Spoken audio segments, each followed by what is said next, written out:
Zonja dhe zotëri, mirë se vinin klubin sportiv. Unë jam Drilon Xhepollari dhe në minutat vazhdim do të jemi së bashku për të sjellë tek ju zhvillimet më të fundit nga bota e sportit. Armando Broja nuk po kalon një moment të mirë te klubi i tij Burnley në Premier League angleze. Megjithatë, trajneri Parker ka folur lidhur me situatën e Brojës dhe ka shpjeguar se sulmuesi shqiptar ka nevojë për minuta për të shfaqur versionin e tij më të mirë. Armando nuk ka luajtur shumë futboll gjatë 2 viteve të fundit. Mendoj se të gjithë duhet të jemi shumë të qetë. Ai ka nevojë për punë. Në ndeshjen e fundit Broja shfaqi një version më të mirë, por gjithashtu mund të shihni se ai ndoshta ka nevojë vetëm për minuta në këmbë. Ka nevojë për më shumë stërvitje dhe duhet të vazhdojë të punojë. Ai do të jetë jetik për ne këtë sezon. Ne vetëm duhet të kujdesemi për të, tha Parker për sulmuesin që luajti 78 minuta në humbjen 1-2 me Cardiff.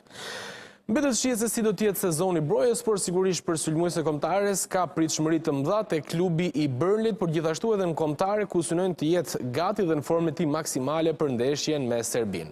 Tani do të kalojmë në një lajm tjetër. Do të flasim për një tjetër sulmues kombëtares i cili nuk po kalon një moment të mirë në Turqi. Ernest Muçi, edhe pas transferimit tek ekipi i Trabzonsporit nuk e ka gjetur veten për të shfaqur versionin e tij më të mirë. Ka pasur kritika për performancat e tij, edhe një ish legjendë e klubit të Trabzonsporit ka folur sa i përket formës së Muçit dhe se si duhet të luajë ai dhe cili është roli që i përshtatet më mirë.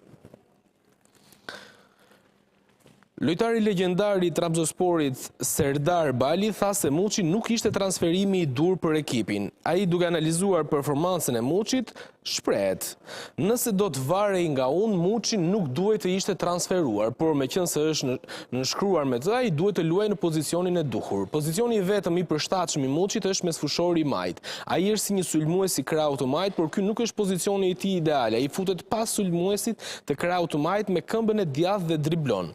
Muçi nuk mund të jetë i dobishëm askund tjetër. Nëse do të luash me Muçin, duhet të luash në të majt. Muçi nuk mund të luajë në krahun e djathtë të sulmit, u shpreh ish futbollisti i ekipit të Trabzonsporit ku Muçi u transferua në këtë merkato me synimin e vetëm për të marrë minuta dhe të shfaqur vlerat e tij.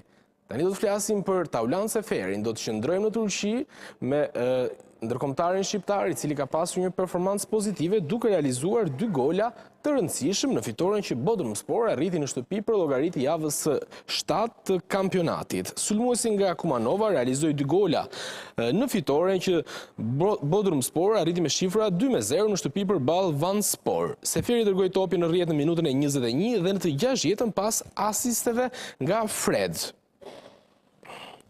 Ndërkombëtari shqiptar ngjitet kështu në kuotën e 5 golave në 7 ndeshje që janë zhvilluar deri më tani në ligën e parë të futbollit turk. Me këtë fitore, Bodrumspor ngjitet në vendin e dytë me 14 pikë të grumbulluara, duke treguar se është një kandidat serioz për promovimin në Superligën turke. Tani do të kalojmë në një lajm tjetër. Arbër Hoxha ka shfaqur versionin e tij më të mirë në këtë start sezoni tek ekipi Dinamos së Zagrebit në Kroaci. Pas golit që mesfushori i krahut realizoi në kampionat kundër Hajdukut të Splitit, ka dhënë një asist të rëndësishëm në kompeticionin Europa League për ekipin e Hajdukut, për ekipin e Dinamos së Zagrebit në fitoren që arritën me shifra 3-1 përballë Fenerbahçe. Sulmuesi i krahut dha pasimin e fundit për golin e shënuar nga Beljo në minutën e 50 që i dërgoi shifrat në 2-1 në favor të Dinamos së Zagrebit. Më pas vendasit shënuan edhe një gol tjetër duke mbyllur llogarit. Me këtë sukses Dinamo e nis me fitore aventurë në kompeticionin e dytë më të rëndësishëm në Europë.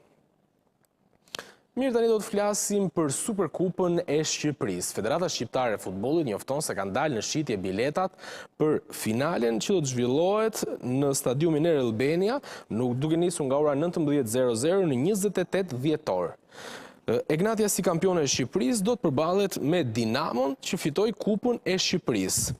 Sfida do të jetë interesante dhe federata njofton se biletat mund të blihen online në faqen ebileta.al. Tani do të flasim për kategorinë e parë.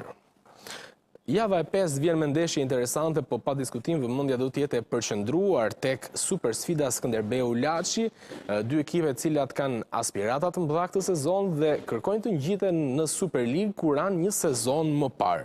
Ndeshjet e javës së 5 të kategorisë së parë do të zhvillohen të premten dhe të shtunën.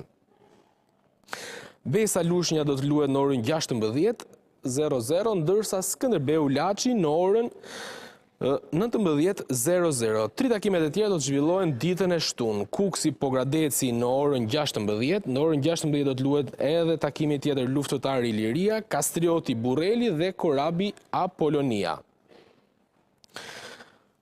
Tani do të kalojmë në një tjetër lajm dhe do të flasim për kompeticionin e rëndësishëm Europa League, i cili ka pasur ndeshje interesante në xhiron e parë ku nuk munguan as surprizat.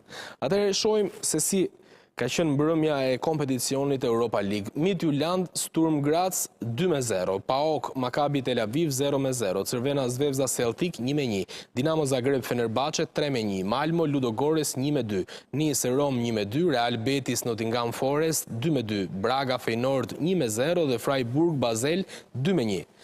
Ndërkohë sot do të zhvillohen ndeshje të tjera të rëndësishme të kompeticionit Europa League, ku pa diskutim vëmendja do të jetë e fokusuar tek Aston Villa Bologna. Do të jenë këto ndeshje: Eagles Steaua e Bukureshtit, Lille Bran, Aston Villa Bologna, Young Boys Panathinaikos, Salzburg Porto, U3 Lyon, Ferencvarosh Viktoria Plzen, Rangers Gent dhe Stuttgart Celta. Ndryshëm atmosferët, tani do të flasim për sulmuesin e Brazilit Neymar, i cili vjen nga një dëmtim i gjatë, nuk ka arritur të gjejë formën e tij më të mirë, nuk është grumbulluar nga trajneri Carlo Ancelotti. Megjithatë, fenomeni Ronaldo mendon se Neymar duhet të jetë pjesë e Brazilit në kampionatin botëror që do zhvillohet në vitin 2026. Nuk e kemi një lojtar tjetër si Neymar, është një element kyç për kombëtaren dhe shpresojmë që të arrijë në 100% të formës fizike. Nëse do të jetë, do të arrijmë padyshime rezultate më të mira me të. Kush ka luajtur futboll e di se sa e vështirë është që ta marrësh veten pas një dëmtimi që ta rigjesh ritmin dhe besimin. Neymar është në kohën e dur për të rikthyer si konkurrues, deklaroi Ronaldo. Brazili është kualifikuar në botërorin që do të mbahet në Shtetet e Bashkuara të Amerikës, Kanada dhe Meksik në vitin 2026. Tani do të kalojmë në ishull dhe do të flasim për legjendën e Manchester United, Wayne Rooney, i cili ka pranuar në një intervistë me shokun e ekipit Ferdinand se ka pasur probleme të mëdha me alkoolin dhe ka rrezikuar edhe vdekjen. Rooney është shprehur se ishte bashkëshortja e tij, e cila e ndihmoi të dilte nga kjo situatë e vështirë ku mund të kishte humbur edhe jetën. E kam egzageruar me alkoolin, kisha ardhur në një pikë që të mos kthehesha më, thotë Rooney. Mendoja se nuk mund të kërkoja ndihmë nga askush, në realitet nuk doja ta bëja, sepse nuk doja që t'i ngarkoja të tjerët me një peshë të tillë. Mbaj mend kur shkoja në stërvitje me pika në sy dhe me çmçakëz. Ndonjëherë pija për 2 ditë rresht. Sinqerisht, mendoj se nëse bashkëshortja nuk do të ishte për krah meje, sot do të isha i vdekur, u shpreh sulmuesi Manchester United Wayne Rooney. Mirë, me këtë informacion kemi mbritur në fund të kubit sportiv për sot. Duke falenderuar për vëmendjen, mirupafshim.